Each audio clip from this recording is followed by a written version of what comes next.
الحمد لله وكفى وسلام على عباده الذين اصطفى وأشهد أن لا إله إلا الله وحده لا شريك له وأشهد أن سيدنا ومولانا محمدا عبده ورسوله أما بعد الحمدللہ دو بچوں نے قرآن پاک مکمل فرمایا. بہت خوشی کا موقع ہے ان کے لیے بھی، والدین کے لیے بھی، اساتذہ کے لیے بھی اور ہم سب کے لیے بھی، کیونکہ حدیث میں آتا ہے کہ ان ختمہ دعوت مستجابہ، کہ جس مجلس میں قرآن پاک مکمل ہو اس وقت جو دعا مانگی جائے اللہ تعالیٰ ان تمام دعاؤں کو اپنی رحمت سے قبول فرماتے ہیں، رد نہیں فرماتے. تو یوں سمجھ لیں کہ آج اس مجلس میں جو شریک ہے انشاءاللہ کچھ نہ کچھ نفع ہر انسان کو اللہ ضرور عطا فرمائیں گے. اب دیکھیے، ایک مبارک تو وہ ہے جو ہم لوگ ان بچوں کو آج دینے کے لیے یہاں اکٹھے ہوئے ہیں، اور ایک مبارک وہ ہے جو اللہ تعالیٰ نے ان بچوں کو اس وقت دیت دی تھی جب زمین بھی نہیں بنے تھا اور آسمان بھی نہیں بنا تھا، کچھ بھی نہیں تھا. زمین و آسمان کے بننے سے پہلے ہی اللہ پاک نے ان بچوں کو فرشتوں کے ذریعے مبارکباد دلوا دی تھی. یہ اعزاز ہے حافظ قرآن کا. حدیث میں آتا ہے ان اللہ سبحانہ وتعالی قرأ طٰہٰ و یاسین قبل ان یخلق الخلق بألف عام، کہ ابھی زمین نہیں بنی تھی، آسمان نہیں بنا تھا. زمین و آسمان کے بننے سے 1000 سال پہلے اللہ تعالیٰ نے 2 سورتوں کی تلاوت فرمائی، سورہ طٰہٰ اور سورہ یاسین. تو جب فرشتوں نے یہ تلاوت سنی، اب کیا منظر ہوگا اللہ جل جلالہ خود جب تلاوت فرما رہے ہیں. تو فرشتوں نے سنا تو کہنے لگے طوبیٰ لأمۃ ینزل علیہم ھذا، ارے واہ واہ، کیا کہنے اس امت کے جس پر یہ قرآن نازل ہوگا جسے خود اللہ تلاوت فرما رہے ہیں. وطوبیٰ لألسنۃ تنطق بھذا، اور کیا کہنے کتنی برکت والی ہوں گی وہ زبانیں جو اس قرآن کو پڑھیں گی جسے خود اللہ آج تلاوت فرما رہے ہیں. وطوبیٰ لأجواف تحمل ھذا، اور کیا ہی برکت والے ہیں وہ سینے، کیا ہی کہنے ان سینوں کے جو اس قرآن کو اپنے اندر محفوظ کریں گے جس کو خود اللہ پاک جو ہے تلاوت فرما رہے ہیں. تو یہ جو فرشتوں نے کہا طوبیٰ لأجواف، کیا ہی کہنے ان سینوں کے، علماء نے لکھا یہ فضیلت اور یہ دعا اور یہ مبارکباد اللہ پاک نے حافظ قرآن کے لیے دلوائی ہے اس وقت جب ابھی زمین اور آسمان بھی اللہ پاک نے نہیں بنائے تھے. اور یہ صرف اس زمانے تک نہیں رہا، حافظ قرآن کے پیدا ہونے سے پہلے دوسرے انبیاء تک اللہ تعالیٰ نے حافظ قرآن کی عظمت کو پہنچایا اور ہمیں بھی بتا دیا. موسیٰ علیہ السلام کوہ طور پر تشریف لے گئے اور وہاں اللہ پاک سے عرض کیا یا رب اجد فی الالواح امۃ اناجیلہم فی صدورہم یقرؤونہا، یا اللہ میں نے اپنے صحیفوں میں ایک ایسی امت کی تعریف لکھی ہوئی دیکھی ہے کہ ان پر جو قرآن نازل ہوگا وہ اپنے سینوں میں محفوظ کریں گے اور اس کی تلاوت زبانی کیا کریں گے. اصل میں یہ تعجب اس لیے موسیٰ علیہ السلام نے کیا کہ پہلے جتنی بھی آسمانی کتابیں نازل ہوئی ان تمام کتابوں کو یاد کرنے والے صرف نبی ہوا کرتے تھے. امت میں سے کوئی آدمی ان کتابوں کو یاد نہیں کر سکا، کسی بھی کتاب کو. تورات اس کے حافظ موسیٰ علیہ السلام ہیں، ہارون علیہ السلام ہیں، عزیر علیہ السلام ہیں. زبور اتری اس کے حافظ صرف داؤد علیہ السلام تھے. انجیل اتری اس کے حافظ عیسیٰ علیہ السلام تھے. لیکن جب قرآن نازل ہوا تو رسول اللہ صلی اللہ علیہ وسلم کی زندگی میں ہزاروں صحابہ کرام قرآن پاک کے حافظ بن چکے تھے. اور آج آپ اندازہ لگائیں ابھی 2 سال پہلے وفاق المدارس العربیہ، صرف ایک وفاق، اور بھی کئی وفاق ہیں، صرف ایک وفاق المدارس سے ایک سال میں 1 لاکھ سے زیادہ بچوں نے قرآن پاک کے حفظ کا امتحان دیا تھا۔ اب اتنے حافظ اللہ پاک نے بنا دیے، تو کہا یا اللہ میں نے دیکھا ہے امت آئے گی جو اپنے نبی پر اترنے والے کلام کو یاد کریں گے، اپنے سینوں میں محفوظ کریں گے۔ رب اجعلہم امتی، یا اللہ یہ امت تو مجھے عطا فرما دے، یہ مجھے مل جائے۔ تو علماء نے لکھا کہ موسیٰ علیہ السلام نے مانگا کہ جتنے بھی حافظ ہیں وہ یا اللہ میری امت میں پیدا فرما دے تاکہ میری امت کی شان بڑھ جائے۔ تو اللہ پاک نے فرمایا کہ لا تلک امت احمد، اے موسیٰ یہ نہیں ہو سکتا، یہ امت تو میں نے اپنے محبوب صلی اللہ علیہ وسلم کے لیے چھانٹ کر رکھی ہے۔ تو جتنے بھی حافظ قرآن ہیں وہ اللہ نے چن چن کر اس امت میں پیدا فرمائے ہیں۔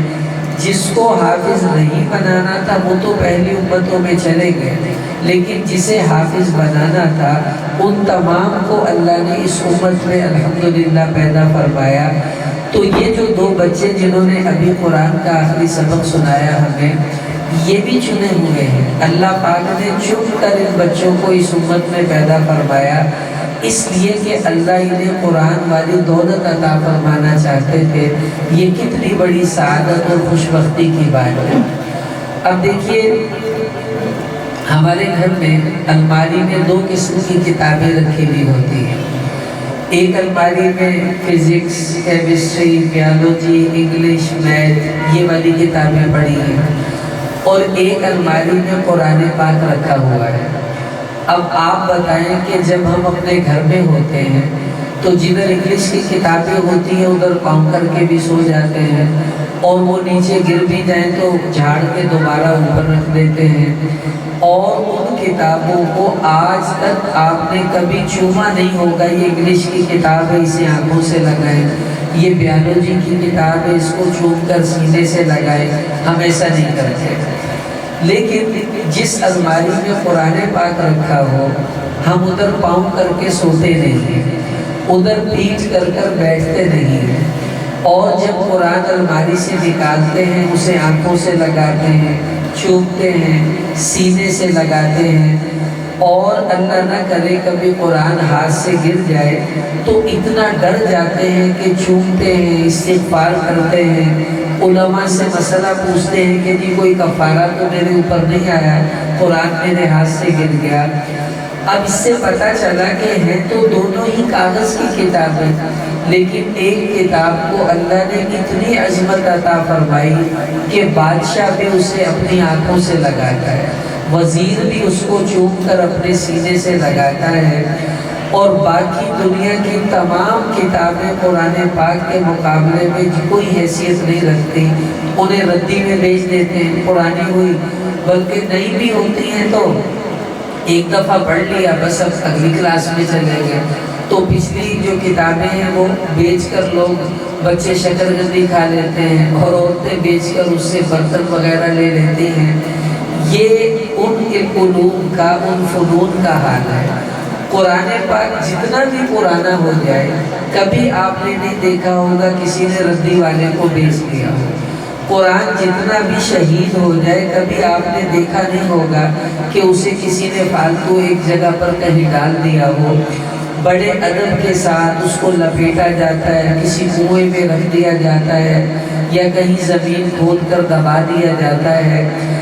اب جتنا فرق قرآن اور باقی دنیا کی کتابوں کا ہے، بالکل اسی طرح حافظ قرآن اور باقی لوگوں کا فرق دنیا کے اندر اللہ پاک نے رکھ دیا ہے۔ مثلا میرے ایک طرف فزکس کا ماہر بیٹھا ہے، کیمسٹری کا ماہر ہے، میتھ کا ماہر ہے، اور ادھر حافظ قرآن بیٹھا ہے، تو یوں سمجھ لیں کہ یہ میتھ، فزکس، بایو کی کتابیں پڑھی ہیں اور یہ قرآن پاک رکھا ہوا ہے۔ تو جو ادب احترام قرآن پاک کا ہے وہی ادب احترام اور عزت حافظ قرآن کو ملے گی۔ اس لیے کہ اللہ نے اس کے سینے میں اپنے کلام کو محفوظ کر دیا ہے۔ اب اس کا مقام تمام دنیا کے بڑے بڑے عہدے والوں سے، بڑی بڑی ڈگریوں والوں سے زیادہ ہے۔ جیسے قرآن سب سے اونچا، ایسے ہی قرآن والا بھی سب سے اونچا بن جاتا ہے۔ یہ اللہ کے کلام کی برکت ہے جو اللہ نے ان بچوں کو عطا فرمائی ہے۔ اب وہ کیسے ہے؟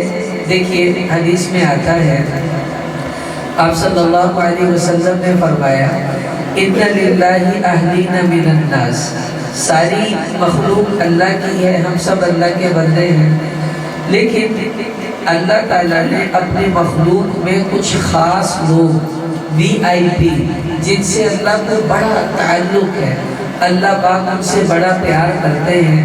حضور علیہ السلام نے فرمایا کچھ بندے اللہ کے ایسے بھی ہیں جو خاص ہیں اللہ پاک کے، VIP لوگ ہیں۔ صحابہ نے پوچھا من ہم یا رسول اللہ، اے اللہ کے رسول وہ VIP لوگ کون ہیں جو بڑے خاص ہیں اللہ پاک کے؟ تو آپ صلی اللہ علیہ وسلم نے فرمایا اہل القرآن ہم اہل اللہ و خاصتہ، کہ یہ جو قرآن والے ہیں یہ اللہ کے خاص ہیں، اللہ کے VIP ہیں، اور ان سے اللہ پاک کو بہت گہرا اور قریبی تعلق ہے۔ تو قرآن کا جو حافظ بن جاتا ہے سمجھ لیں وہ اللہ تعالیٰ کا خاص بندہ بن جاتا ہے۔ اب دیکھیے قرآن کی برکت کیسی عجیب ہے۔ لوگ ولی تلاش کرتے ہیں کہ ہمیں کوئی اللہ کا ولی مل جائے، ہم اس سے دعا کروائیں اور اس کے پاس بیٹھ کر اس سے عرض کریں آپ اللہ تعالیٰ سے ہمارے لیے فلاں معاملے کی حل ہونے کی دعا فرما دیجیے۔ میں اگر آپ کو بتاؤں کہ فلاں ولی ہے فلاں ولی ہے، ہو سکتا ہے ہو سکتا ہے نہ ہو، میری بات کا تو کوئی اعتبار نہیں ہے، لیکن ایک ایسا طبقہ ہے، کچھ ایسے لوگ ہیں جن کے بارے میں رسول اللہ صلی اللہ علیہ وسلم نے خود فرمایا کہ یہ اللہ کے ولی ہیں۔ اب آپ بتائیں نبی جس کو ولی کہتے اس کے ولی ہونے میں کہاں شک ہوگا؟ آپ صلی اللہ علیہ وسلم نے ارشاد فرمایا حملۃ القرآن اولیاء اللہ، کہ جتنے بھی حافظ قرآن ہیں وہ سارے کے سارے اللہ کے ولی ہیں۔ حافظ کو اللہ کے رسول صلی اللہ علیہ وسلم نے اللہ کا ولی کہا ہے، بشرطے کہ اس کا عمل بھی قرآن پاک پر ہو۔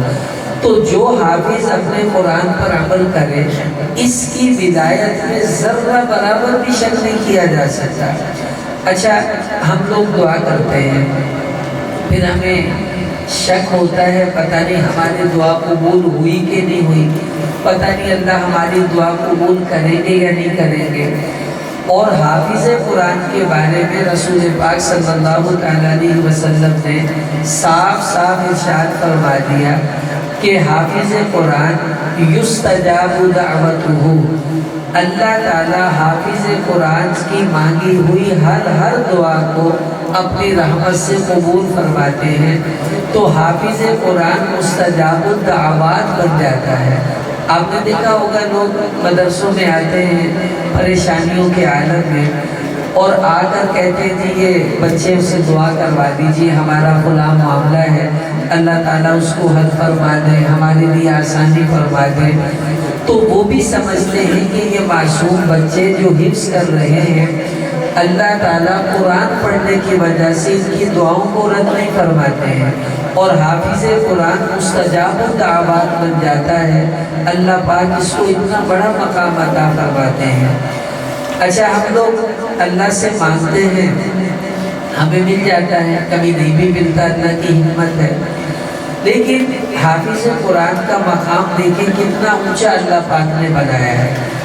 کچھ بچے ایسے ہوتے ہیں ماں باپ سے کہتے ہیں ابا جی مجھے وہ لے دے وہ لے دے، باپ لے دیتا ہے، اور جو چھوٹے بچے ہوتے ہیں نا ماں باپ کو ان سے زیادہ پیار ہوتا ہے، وہ کہتے نہیں ہیں کہ ہمیں یہ لے دے یہ لے دے، وہ سارا دن بس ایک کام کرتے ہیں، ابو نظر آ گیا تو ابو ابو یہ کہتے ہیں، ماں نظر آ جائے تو امی امی یہ کہتے ہیں، اور انہیں کچھ آتا ہی نہیں ہے، بس ابو امی ابو امی۔ یہ بچے جو بالکل چھوٹے یہ اپنے ماں باپ کو نہیں بتاتے کہ ہمارا جوتا ٹوٹ گیا ہے، ہمارے کپڑے پرانے ہو گئے ہیں، والدین بغیر کہے ان کے لیے نئے سے نئے جوتے لے آتے ہیں، نئے سے نئے کپڑے لے کر آتے ہیں۔ کیوں؟ اس لیے کہ وہ سارا دن ابو ابو کرتا ہے، امی امی کرتا ہے، تو وہ ماں باپ اپنے اس بچے کا خود ہی خیال رکھتے ہیں، اس کو کہنے کی ضرورت نہیں پڑتی ہے۔ اب سنیے، رسول اللہ صلی اللہ علیہ وسلم نے ارشاد فرمایا کہ من شغلہ القرآن عن ذکری و مسئلتی، کہ جو آدمی سارا دن قرآن پاک پڑھنے میں مشغول رہے اور سارا دن قرآن پڑھنے کی وجہ سے نہ تو اسے دعائیں مانگنے کا ٹائم ملتا ہے، نہ الگ سے بیٹھ کر کوئی ذکر تسبیحات کرنے کا وقت ملتا ہے، بس وہ صبح اٹھا رات سونے تک قرآن ہی پڑھتا رہتا ہے اور کسی کام کا وقت اسے نہیں ملتا، نہ دعائیں مانگی نہ اس نے اللہ کا ذکر کیا، تو آپ صلی اللہ علیہ وسلم نے فرمایا اللہ نے مجھے کہا اعطیتہ افضل ما اعطی السائلین، ساری دنیا کے لوگوں نے جو جو مجھ سے مانگا وہ میں نے انہیں دیا، اور وہ سارا کچھ بغیر مانگے میں نے حافظ قرآن کو بھی عطا فرما دیا۔ ساری دنیا کے لوگوں نے جتنی تسبیحات کی، جتنا ذکر کیا، اس کا ثواب میں نے ان کو دے دیا جنہوں نے کیا تھا، اور حافظ قرآن سارا دن قرآن میں مشغول رہا، میں نے بغیر ذکر کیے وہ سارے کا سارا ثواب اس کو بھی عطا فرما دیا۔ تو حافظ قرآن بیٹھے بیٹھے ذکر کا ثواب بھی لے لیتا ہے، بیٹھے بیٹھے دعاؤں کا ثواب بھی حاصل کر لیتا ہے۔ قرآن میں لگنے کی وجہ سے اللہ تعالیٰ تمام چیزوں کے انوارات اس کو بیٹھے بٹھائے نصیب فرما دیتے ہیں۔ یہ اتنی بڑی دولت ہے جو اللہ پاک نے ان بچوں کو عطا فرمائی۔ اب دیکھیں یہ تو ان کی عظمت تھی، اللہ پاک ان بچوں کو عمل کی بھی توفیق عطا فرمائے۔ اب کچھ باتیں ان بچوں کے والدین سے ہیں، اور صرف ان بچوں کے والدین سے نہیں، آپ سب سے بھی ہیں۔ دیکھیے ہم فضیلت سنتے ہیں حافظ قرآن کو یہ ملے گا، یہ ملے گا، قیامت والے دن 10 لوگ جن پر دوزخ واجب ہو چکی ہوگی، حافظ قرآن ان 10 لوگوں کو صفوں سے نکالے گا اور اپنے ساتھ جنت میں لے جائے گا۔ کتنی بڑی فضیلت حافظ کو اللہ نے عطا فرمائی۔ لیکن یہ کون حافظ ہے؟ کیا سارے حافظ ہوں گے جو لوگوں کو جنت میں لے جائیں گے؟ نہیں۔ آپ صلی اللہ تعالیٰ علیہ وسلم نے ارشاد فرمایا کہ وہ حافظ لوگوں کو جنت میں لے کر جائے گا فَأَحَلَّ حَلَالَهُ وَحَرَّمَ حَرَامَهُ، جو قرآن کے حلال کو حلال سمجھے اور حرام کو حرام سمجھے، یعنی اگر وہ حافظ کا عمل بھی قرآن پاک کے مطابق ہوگا تب یہ بندوں کو بخشوا کر جنت میں لے کر جائے گا، اور اگر اس کا اپنا ہی عمل قرآن پاک پر نہ ہوا پھر تو 10 بندوں کو کیا بخشوائے گا، یہ تو خود بیچارہ دوزخ میں چلا جائے گا۔ تو یاد رکھیں ہمارا سارا زور فضائل پر ہوتا ہے کہ جی بس ایک باری بچے کو حفظ کرا دو، 10 بندے جنت سے لے جوں گا، سانو بھی لے جوں گا، چلو اپا بے فکر ہو جاؤں گے۔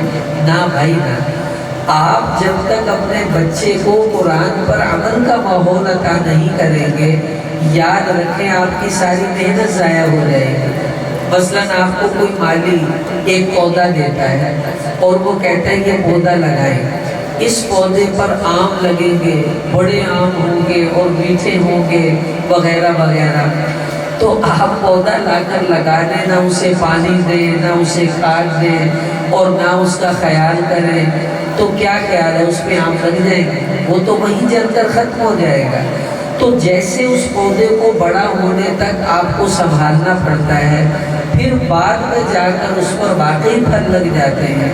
تو ہمارے نبی صلی اللہ علیہ وسلم نے ہمیں بتایا حافظ قرآن ایک پودا ہے جو آج آپ نے لگایا ہے، اس کی حفاظت کرنی پڑے گی، پھر قیامت والے دن یہ اپنے پھل ہمیں عطا فرمائے گا۔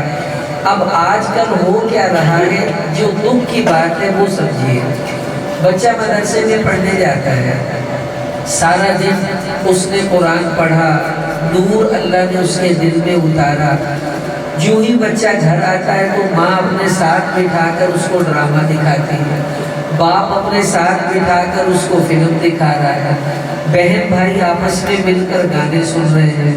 اب جو نور اس بچے نے سارا دن مدرسے میں حاصل کیا تھا، تھوڑی دیر گھر کے گندے ماحول کی وجہ سے وہ سارا نور ضائع ہو جاتا ہے. اچھا پھر بات جو کہتے کیا، استاد سے آ کر ماں باپ کہتے ہیں کہ جی اسی تاڑے کول پڑھن واسطے بھیجی دا وا، بچہ نہ نماز پڑھدا وا، نہ بچہ صحیح اخلاق نے، گانا بھی کٹدا وا، ماں باپ نہ بھی ادب نہ پیش نہیں آتا. بھائی وہ نور جو اس کے دل میں پیدا ہوا تھا، اس نور نے تو اسے نیک بنانا تھا. آپ نے وہ رہنے ہی نہیں دیا تو بچے میں نیکی کہاں سے آئے گی؟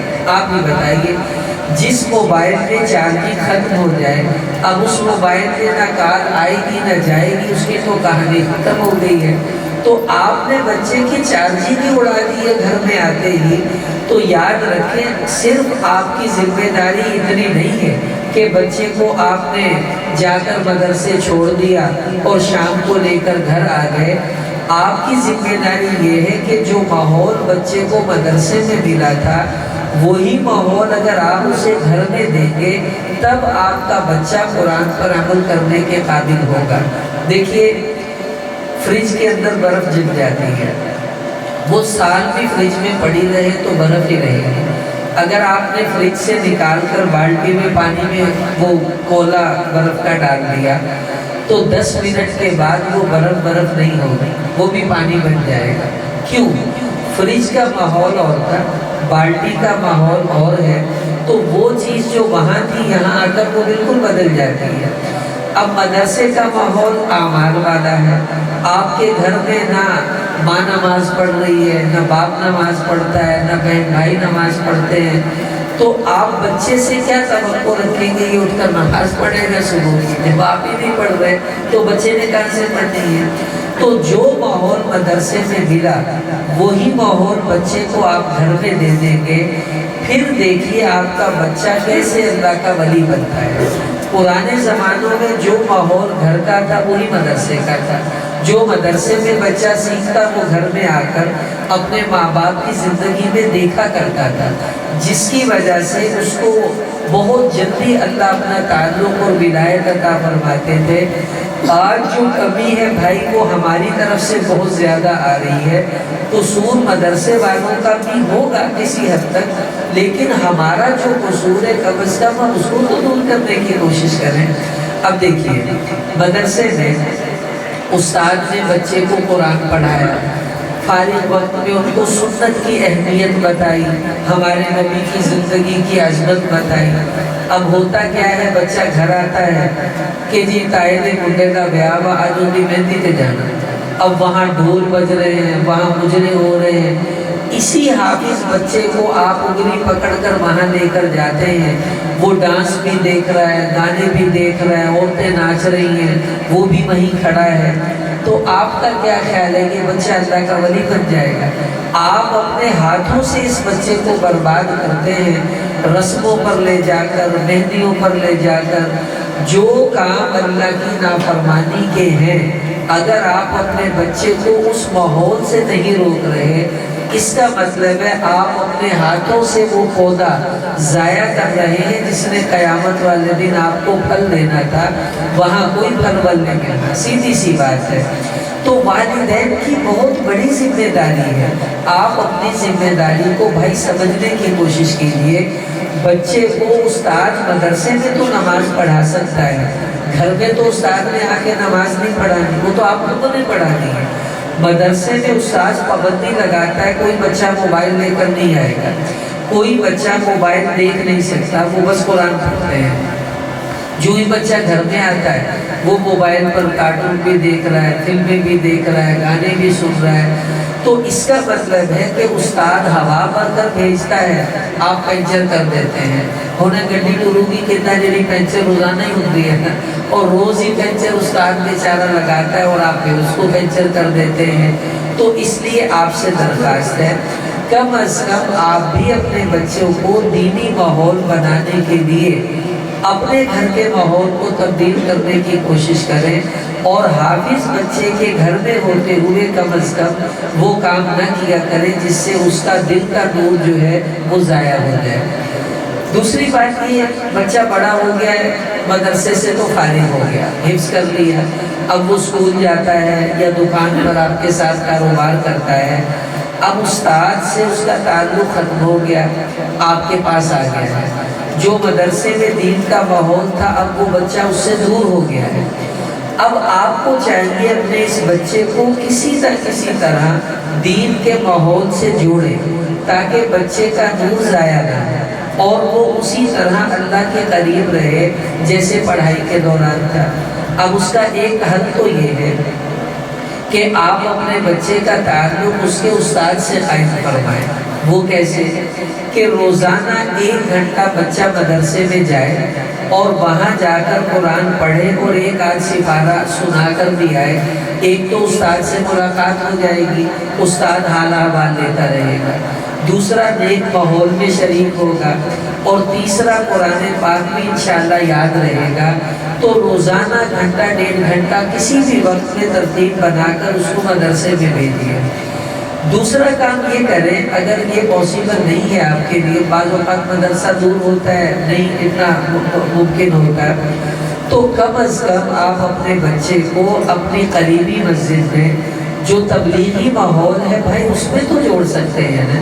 مہینے کا سہروزہ لگوائیں، وہ جماعت میں 3 دن لگائے تاکہ نیک ماحول میں رہے گا، اپنی مسجد کا گشت کروائے، مسجد کی تعلیم میں بیٹھے تاکہ اس کے اندر دین کی فکر پیدا ہو۔ تو اللہ تعالیٰ اس بچے کو انشاءاللہ جب تک یہ زندہ ہے اس ماحول کی برکت سے یہ دین پر قائم رہے گا، پھر یہ بچہ آپ کی نجات کا ذریعہ بنے گا، پھر یہ بچہ آپ کو دوزخ سے بچائے گا، اور پھر یہ بچہ اللہ کا محبوب بندہ بن جائے گا۔ ورنہ جو حافظ خود ہی عمل نہیں کرے گا، آپ بتائیں وہ بیچارہ کیسے جنت میں چلا جائے گا؟ وہ تو پہلے اپنی سزا بھگتے گا پھر کہیں جنت میں آئے گا۔ اس لیے جو بچے حفظ کرتے ہیں ان کی خدمت میں بھی درخواست ہے کہ یہ بھی کوشش کریں اپنے وقار کو قائم رکھیں۔ ہم حافظ تو بن گئے ہیں، یوں سمجھ لیں اسلام کا جھنڈا حدیث میں آتا حامل القرآن حامل رایت الاسلام، کہ جب بندہ حافظ بن جاتا ہے وہ اسلام کا جھنڈا اپنے ہاتھ میں اٹھا لیتا ہے۔ اب اگر اس نے کچھ غلط کیا تو یہ بدنام نہیں ہوگا، اسلام بھی بدنام ہوگا، حفظ قرآن بھی بدنام ہوگا۔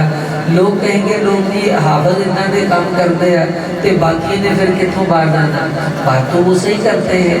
تو اس لیے بچوں کو بھی چاہیے اپنے آپ کو بچائیں، اور والدین کو بھی چاہیے اپنے بچوں کو برے کاموں میں لگنے سے بچائیں۔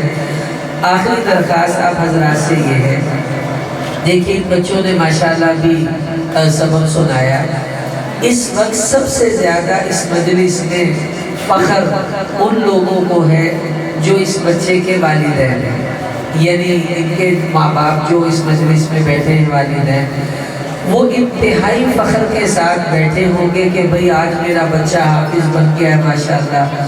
کتنی فخر کی بات ہے، کتنی سعادت کی بات ہے، اور واقعی سعادت کی بات ہے۔ تو آپ نیت یہ کر لیں، اللہ تعالیٰ یہ سعادت مجھے بھی نصیب فرما دے، آپ کو بھی نصیب فرما دے۔ ہم بھی نیت کریں کہ اللہ پاک ہمارے بچوں کو بھی حافظ قرآن بنا دے۔ دیکھو آدمی کی جو نیت ہے نا، حدیث میں آتا ہے نیت المؤمن خیر من عمل، کبھی کبھی آدمی کی نیت اس کے عمل سے بھی اللہ کو زیادہ پسند آ جاتی ہے۔ آپ نے نیت کی اور بچہ حافظ نہ بھی بنا تو اللہ نے آپ کی نیت کی وجہ سے آپ کو ثواب تو ضرور عطا فرما دیا، اور مانگتے رہیں گے اللہ پاک عطا بھی فرماتے رہیں گے۔ بس آدمی کی نیت ہونی چاہیے، اللہ پاک سے مانگیں گے اللہ ہمارے بچوں کو بھی حافظ بنا دیں گے۔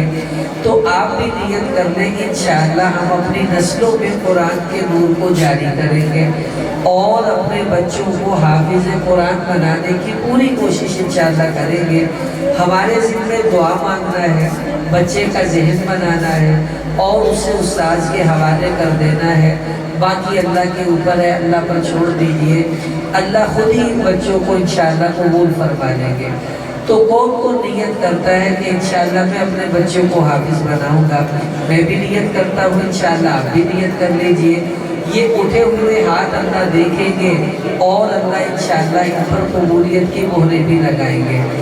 ہمارے مولانا ماشاءاللہ اللہ ان کو بہت جزائے خیر عطا فرمائے، چھوٹی سی ایک کمرے سے انہوں نے پڑھانا شروع کیا، چند بچے تھے، ناظرہ، اس کے بعد حفظ ہوا، اور دیکھنے میں تو بیچارے میری طرح کمزور ہیں، ارادوں کے مضبوط ہیں۔